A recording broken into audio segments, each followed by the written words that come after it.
Maligayang pagbisita at pagbabalik po sa ating munting channel. Narito na po, ang karugtong ng ating istorya. Ang pagkakanulo ni Mang Cardo. Habang patuloy na nakikipaglaban sina Mia at Mang Cardo laban sa bagong grupo ni Kalintas, ang kanilang pinagsanib na lakas ay naging sandata ng bayan laban sa mga nilalang ng dilim. Ngunit sa likod ng lahat ng ito, si Mang Cardo ay may lihim na plano, ang pagtanggal kay Mia, at ang ganap na pagsanib kay Kalintas. Habang si Mia ay abala sa pagharang sa isa, sa mga malalakas na nilalang ni Kalintas, tahimik na hinugot ni Mang Cardo ang isang patalim na puno ng sumpa.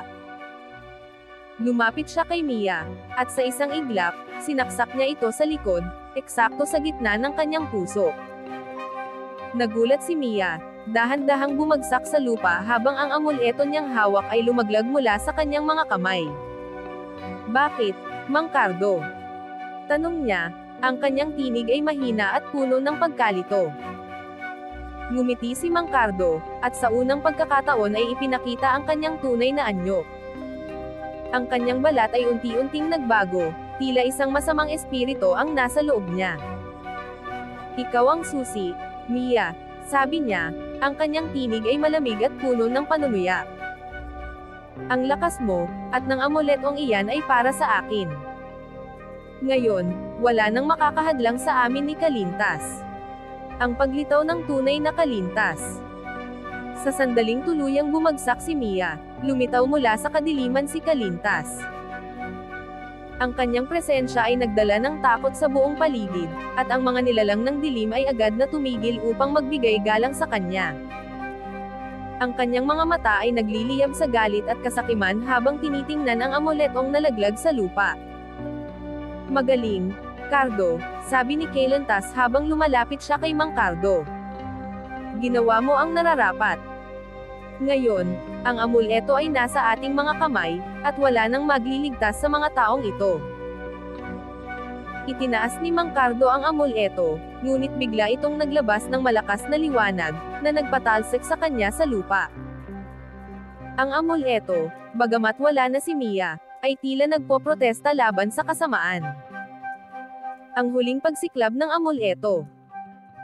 Habang papalapit si Kalintas upang kunin ang amuleto, biglang nagliyab ito sa matinding liwanag.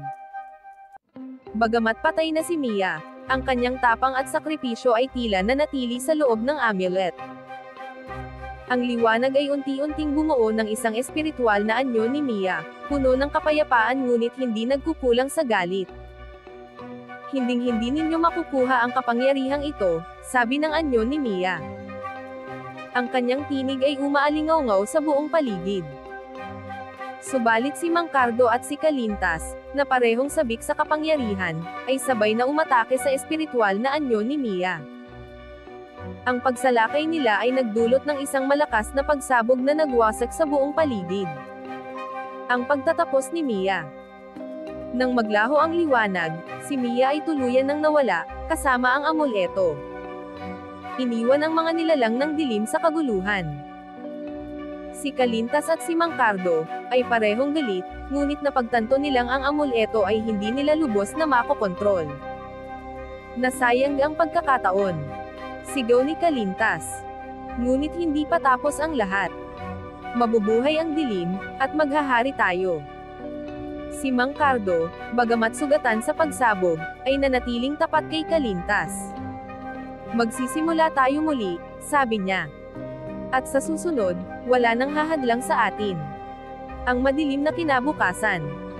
Ang bayan na dating ginawang sentro ng labanan ay tuluyan ng nasira.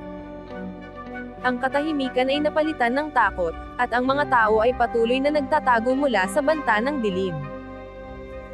Si Mia, bagamat nawala na, ay naging simbolo ng pag-asa para sa iilan na naniniwalang ang liwanag ay magbabalik balang araw.